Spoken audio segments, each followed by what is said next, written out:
Hello friends, मैं आशीष और आप देख रहे हैं एसबीएन नॉलेज चैनल। आज की वीडियो में हम बात करेंगे जीडीए की पॉलिसी के बारे में। तो इससे पहले पार्ट में मैंने जीडीए की पॉलिसी के बारे में आपको बताया था, उसका बैकग्राउंड, उसमें क्या की टर्म्स होंगी और उसमें क्या गाइडिंग प्रिंसिपल होंगे।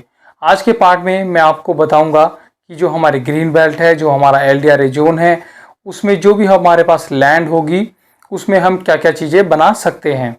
तो आप इस वीडियो को ध्यान से देखिए, जिससे आपको पता चले कि आपके पास जो लैंड है, उसका जो एरिया है, उसके अकॉर्डिंग आप इस अपने लैंड पे क्या क्या चीज़ें बना सकते हैं। तो आइए स्टार्ट करते हैं अपनी ये वीडियो।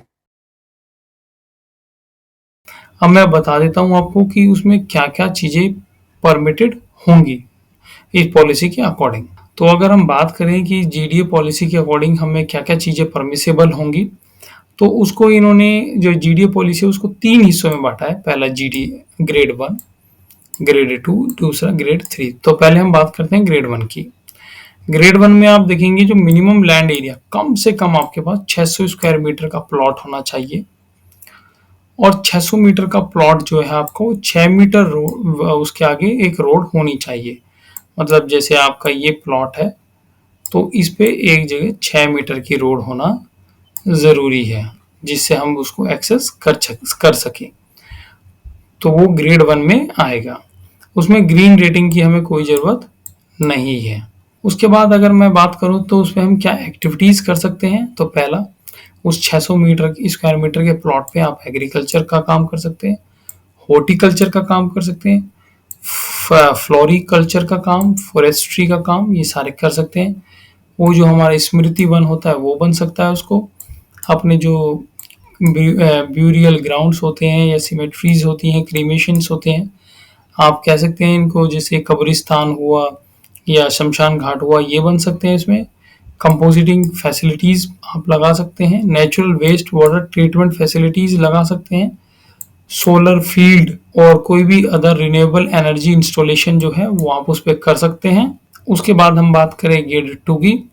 तो ग्रेड 2 के लिए आपका जो प्लॉट का साइज है वो लगभग लगभग आपका 400 स्क्वायर मीटर, इसको कह लीजिए आप कि 1 एकड़ के करीब आपका प्लॉट होना चाहिए, जो आप ग्रेड 2 में जो काम करेंगे उनके लिए। तो 1 एकड़ का प्लॉट होना चाहिए, और जो प्लॉट के आगे जो रोड हो वो कम से कम आपकी 12 मीटर की रोड होनी चाहिए। और इसमें बोला भी गया है कि जो ये रोड है ये continuous equivalent to at least 25% of the parameter of the plot. देखिए, आप जानते हैं जैसे हमारा ये खेत है, तो अगर हम इसकी चारों साइड को ऐड करें, तो ये कह रहे हैं कि चारों साइड को जब ऐड करके आप उसको 4 से भाग करेंगे, तो एक जो साइड आएगी उस पे लगभग लगभग आपका 12 मीटर का रोड, 12 मीटर में 40 फीट का रोड उसके आगे होना चाहिए। तब आप उसमें ये काम कर सकते हैं जो ग्रेड 2 में आएंगे। और ये सारी की सारी स्कीम जो होगी आपकी, इसकी ग्रीन रेटिंग होनी चाहिए 3 स्टार की। गृह 3 स्टार, ये ग्रीन रेटिंग होनी चाहिए, तब आप उसमें ये काम कर सकते हैं। पहला काम, आप उसमें फार्म हाउसेस बना सकते हैं। दूसरा, आप उसमें ओपन एयर मार्केट, फार्मर्स की मार्केट, हैंडीक्राफ्ट या यूज गुड मार्केट्स ये बना सकते हैं। इनकी सबकी परमिशन होगी, बस शर्तें उसका रोड जो है वो आपका 40 मीटर से एक्सेस होना चाहिए। जूलॉजिकल पार्क्स, एवियरीज ये कर सकते हैं। स्पोर्ट्स की फैसिलिटीज बना सकते हैं, जैसे किसी के पास अगर एक एकड़ है तो वो उसमें एक मिनी स्टेडियम भी बना सकता है। प्राइमरी या सेकेंडरी एजुकेशन फैसिलिटीज़ ये प्रोवाइड कर सकते हैं। अगर आपके पास 1 एकड़ का लैंड है, तो आप उसमें प्राइमरी या सेकेंडरी एजुकेशन जो फैसिलिटी है, स्कूल्स हैं, वो बना सकते हैं। बस उसमें शर्तें यही है कि उसमें आपका 40 मीटर से उसको एक्सेस होना चाहिए। इसमें हम हेल्थ केयर की फैसिलिटीज़ इंक्लूडिंग वेटरनरी फैसिलिटीज़ ये भी प्रोवाइड कर सकते हैं, लाइक हॉस्पिटल्स। रिज़ॉर्ट या क्लब्स बना सकते हैं। स्टोरेज की facility, showrooms, workshop, service centre, जैसे गाड़ियों के शोरूम्स होते हैं, सर्विस सेंटर हो सकते हैं, वो भी बना सकते हैं। लेकिन उसमें जो एक चीज़ आएगी वो ये कि इसमें 18 मीटर से रोड एक्सेस होना चाहिए। जैसे अभी पहले हमारा 40 फीट से हो रहा था, अब 60 फीट से अगर रोड एक्सेस होगा तो ही इस पे आप ये स्टोरेज की फैसिलिटी, जिसको गोडाउन बोलते हैं, या शोरूम्स होते हैं, रिपेयर वर्कशॉप हो सकते हैं, ये आप इसमें कर सकते हैं। ग्रीन हाउसेस का काम आप उस पे कर सकते हैं। और ये भी इसमें एक चीज़ उन्होंने ऐड करी है कि जो ग्रेड 1 के आप काम है वो ग्रेड 2 में भी आप कर सकते हैं, लेकिन उसको फिर प्रिस्क्राइब्ड जो एफआईआर होगी वो ग्रेड 2 के अकॉर्डिंग होगी। अभी मैं आपको एफआईआर के बारे में भी बताऊंगा कि क्या क्या फ़र्क है इनमें ग्रेड 1, 2 और 3 के एफआईआर में। ग्रेड 3 में जो हमारा प्लॉट है वो लगभग लगभग आपका 10,000 स्क्वायर मीटर मीन्स 1 हेक्टेयर, जिसको हम 2.5 एकड़ बोलते हैं, उतना होना चाहिए। अगर 2.5 एकड़ 1 हेक्टेयर आपका लैंड है आपके पास और वो आपका मिनिमम 30 मीटर की रोड मीन्स 100 फीट की रोड से एक्सेस हो रहा है, मतलब आपके प्लॉट के आगे 30 मीटर 100 फीट की रोड है। और जैसे इसमें भी यही रहेगा कि 25 मीटर जो पैरामीटर है प्लॉट का वो क्षेत्र होना चाहिए रोड पे। ये नहीं कि सिर्फ जैसे आपने चारों बाउंड्री नाप ली और सिर्फ 10% ही आपका उस 100 फीट पे रोड पे आ रहा, नहीं, उसका 25% का क्षेत्र जो है वो आपका रोड पे आना चाहिए। तो आप ये देख सकते हैं कि आपका 25 मीटर जो है वो पैरामीटर ऑफ द प्लॉट का उस पे होना चाहिए कॉन्टिन्यूस लेंथ। तो 100 मीटर 100 जो आपका फिट है, 100 फीट का जो रोड है उस पे होना चाहिए, तब आप उसमें ये सारी चीज़ें कर सकते हैं जो मैं आपको आगे बताऊंगा। और ये भी इसकी भी गृह रेटिंग जो है वो 3 स्टार की होनी चाहिए। अब मैं बताता हूँ इसमें आप क्या क्या काम कर सकते हैं। इसमें आप जो आपका 1 हेक्टेयर का अगर आपका प्लॉट है तो उसमें आप हायर एजुकेशन कैंपसेस जैसे कॉलेजेस हो गए, वोकेशनल ट्रेनिंग कोर्स हो गए, वो बना सकते हैं। नॉन पॉलिटिंग वर्क सेंटर लाइक अगर आप उसमें cyber, knowledge industry, research and development ये भी उसमें आप लगा सकते हैं, बस बशर्ते उसका जो एक्सेस हो वो 100 फीट के रोड से हो। एग्रो की प्रोसेसिंग, पैकेजिंग, एग्रो की प्रोसेसिंग एंड पैकेजिंग यूनिट भी आप उसमें लगा सकते हैं। उसमें आप जो एग्रो की प्रोसेसिंग थी, cold storage, green houses, convention exhibition centres, concert space, stadiums, cultural performance, museums, art galleries, ये सब आप उसमें बना सकते हैं। Amusement park except water park, water park को इन्होंने अलाउ नहीं किया है जीडी के अंदर, वैसे आप इसमें अम्यूजमेंट पार्क बना सकते हैं। और इन्होंने एक चीज़ और बोली है कि जो ग्रेड 3 है उसके अंदर ग्रेड 1 और 2 भी आप लगा सकते हैं, लेकिन एफएआर ग्रेड 1 के अकॉर्डिंग ही होगी। तो ये चीज़ें थी जो आप उसके अंदर कर सकते थे। तो ये हमारे कुछ डेवलपमेंट कंट्रोल नॉर्म्स हैं। मैंने इससे पहले आपको बताया कि हर आप जो ग्रेड 1 है, ग्रेड 2 है, ग्रेड 3 के अगर आपके प्लॉट के साइज है तो आप उसमें क्या-क्या बना सकते हैं। लेकिन उसमें ये नहीं होगा कि आप सारे में कोई कंस्ट्रक्शन कर दें, उसके लिए इन्होंने कुछ डेवलपमेंट कंट्रोल नॉर्म्स रखे हैं। पहला जो आप देखेंगे परमिसिबल एफएआर, जो कि बहुत इंपॉर्टेंट है। जो एफएआर है अपनी इन्होंने एक 5 रखी है। 5 का मतलब क्या होता है? 5%। आप इसको 5% मान के चलिए। जैसे आप मान लीजिए आपका 600 स्क्वायर मीटर का प्लॉट था, तो जो इसका 5% रहेगा एफएआर के अकॉर्डिंग, वो हमारा रहेगा लगभग 30 स्क्वायर मीटर। तो इनका कहने का अकॉर्डिंग है कि आप 600 स्क्वायर मीटर पे सिर्फ 30 स्क्वायर मीटर का ही एरिया बना सकते हैं एफएआर। चाहे आप उसको ऊपर बनाए नीचे बनाए, पर टोटल जो बिल्डअप एरिया होगा आपका वो 30 स्क्वायर मीटर का ही होगा। मैक्सिमम इसको आप 200 स्क्वायर मीटर तक ले जा सकते हैं, पर वो प्लॉट के साइज पे डिपेंड करेगा। जैसे मान लीजिए आपका 1000 स्क्वायर मीटर का प्लॉट है तो वो 50 स्क्वायर मीटर का बन जाएगा। इस तरीके से इसमें एफएआर जो 5% है वो बहुत ही कम रहती है, इसलिए इसको ग्रीन डेवलपमेंट जो पॉलिसी का नाम दिया गया है, क्योंकि इसमें ज़्यादातर जो है वो फिर बाकी ट्रीज और वुडी एरिया ही रहेगा। उसके बाद अगर हम ग्रेड 2 में जो हमारा था, जहाँ पे हमारे आपने देखा कि 1 एकड़ की बात कर रहे थे हम, तो जो हमारा 1 एकड़ है उसमें हम क्या कर सकते हैं, उसमें एफएआर हमारी 20 रहेगी।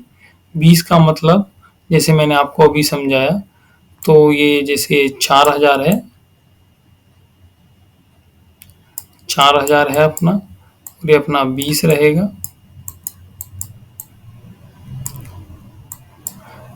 तो आप देख सकते हैं 40 ये हमारा हम लगभग इसमें 800 स्क्वायर मीटर कवर कर सकते हैं 1 एकड़ में। ये ऊपर नीचे रहेगा, ऐसा नहीं है कि आप ग्राउंड फ्लोर ही बना देते हैं, ये ऊपर नीचे इनकी पूरी एफएआर रहेगी।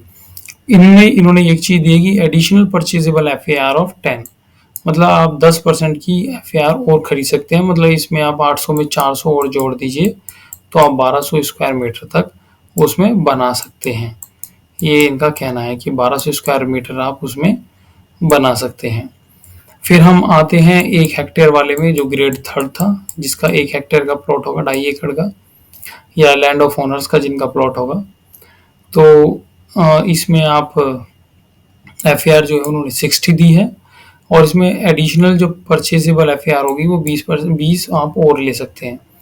तो 1 हेक्टेयर में आप देखेंगे तो आपका 60, पर यह आपको ध्यान रखना है कि इस प्लॉट को जो हमारा एक्सेस होना चाहिए वो लगभग आपका 30 मीटर रोड से, मीन्स 100 फीट रोड से होना चाहिए।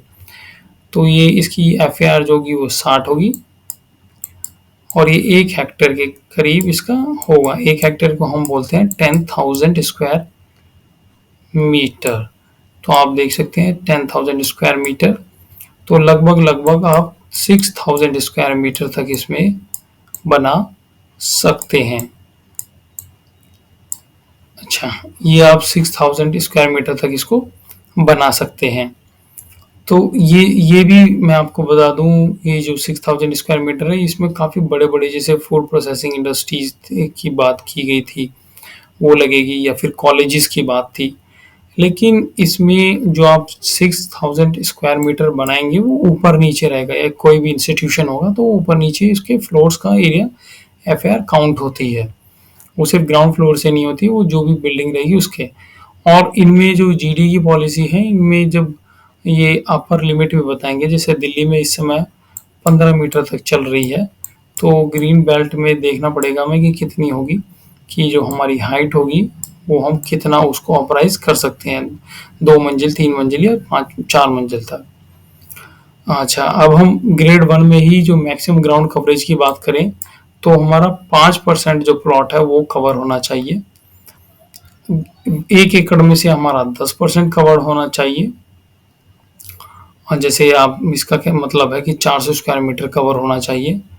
इसमें हमारा जो हमारा है 20% होना चाहिए। जैसे 10,000 है तो मीन्स 2,000 स्क्वायर मीटर इसमें ग्राउंड फ्लोर कवर होगा, उसके ऊपर आप 3 लेयर में बनाएंगे तो आपका 6,000 स्क्वायर मीटर हो जाएगा। इस तरीके से एफएआर भी काउंट होती है। तो अब हम इसमें वुडेड एरिया की बात करें तो इस वाले में जो हमारा ग्रेड 1 है उसमें जो 60 स्क्वायर मीटर का प्लॉट है उसमें कोई रिक्वायरमेंट नहीं है वुडेड एरिया की। लेकिन अपना जो 1 एकड़ का है जो 400 स्क्वायर मीटर का है उसमें 15% हमारा प्लॉट का जो एरिया है वो लगभग आपका वुडेड एरिया रहेगा।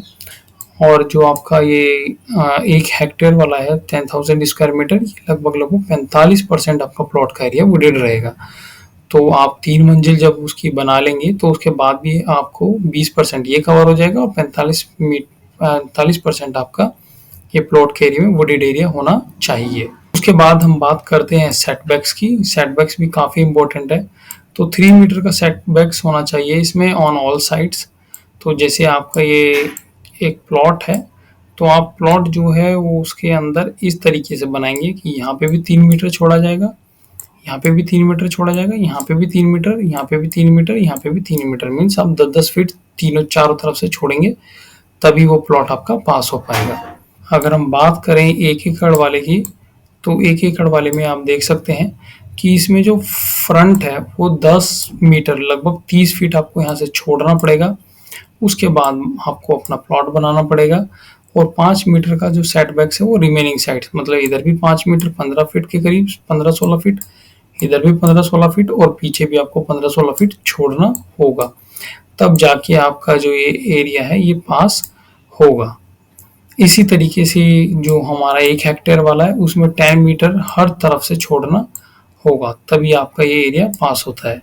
ये सेटबैक्स होते हैं जो साइडों में से छोड़े जाएंगे, तो चारों तरफ लगभग 10 मीटर 33 फीट 33 फीट्स आपको छोड़ना होगा, तब जाके आपका ये पास होगा।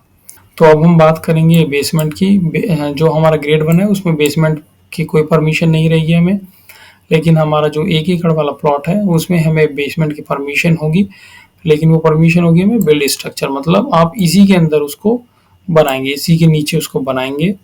और permissible with in permissible FAR, जो हमारी वो एफएआर है वो काउंट होगी अगर आप उसको लिविंग कंडीशन में यूज़ कर रहे हैं रहने के लिए।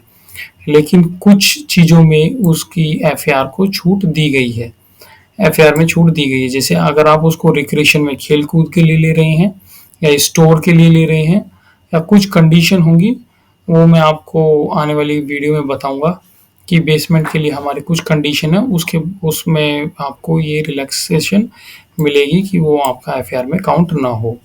इसी तरीके से यहाँ भी आप ग्रेड 3 में भी आप बिल्डिंग स्ट्रक्चर में बनाएंगे और परमिसिबल एफआईआर में यह काउंट होगा। फिर पार्किंग के लिए जो एक मेजर इस टाइम दिल्ली में प्रॉब्लम रहती है पार्किंग की, वो इन प्लॉटों में ना हो, इस वजह से 55% ऑफ प्लॉट एरिया जो है वो सरफेस पार्किंग के लिए रखा गया है।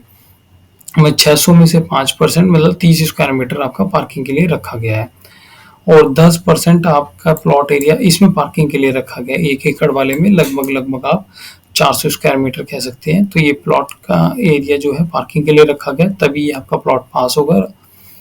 और इधर जो है ये भी 10% आपका पार्किंग के लिए, सरफेस पार्किंग के लिए रखा गया है। अगर आप इनको पार्किंग के लिए जगह छोड़ते हैं तभी आपकी ये चीज़ें पास होती हैं। उसके बाद आता है हमारा पेव्ड सर्फेसिस। जो हमारा पेव्ड सर्फेसिस होंगे हमारे 5% प्लॉट के एरिया से ज़्यादा नहीं होना चाहिए, और जो पेव्ड सरफेस होगा वो वाटर एब्जॉर्बेंट मटेरियल होगा उसमें यूज़। 50% आपका पेव्ड एरिया भी उसमें वाटर एब्जॉर्बेंट होना चाहिए। इनका कहने का मतलब है कि आप उसमें पक्का क्षेत्र नहीं कर सकते हैं एफएआर के अलावा।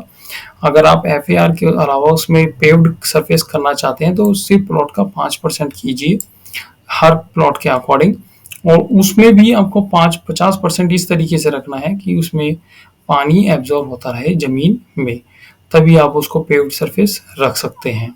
ये हमारी पॉलिसी के कुछ पार्ट्स थे जिसमें इन्होंने बताया ग्रेड 2 और ग्रेड 3 में डेवलपमेंट आप ग्रीन नॉर्म्स के अकॉर्डिंग करेंगे, और जो भी आपकी जो एनएचआई के पास पड़ेगी अगर हाईवे के, जैसे आपने देखा था, मैंने आपको बताया था पिछले वीडियो में कि एलडीआरए का हुलम्बी खुर्द या कुछ यूआर 1 पे आ रहे हैं या यूआर 2 पे आ रहे हैं, तो उनमें नेशनल हाईवे का जो रूल होता है उसको फॉलो करना पड़ेगा। तो ये थी हमारी जीडीए की पॉलिसी।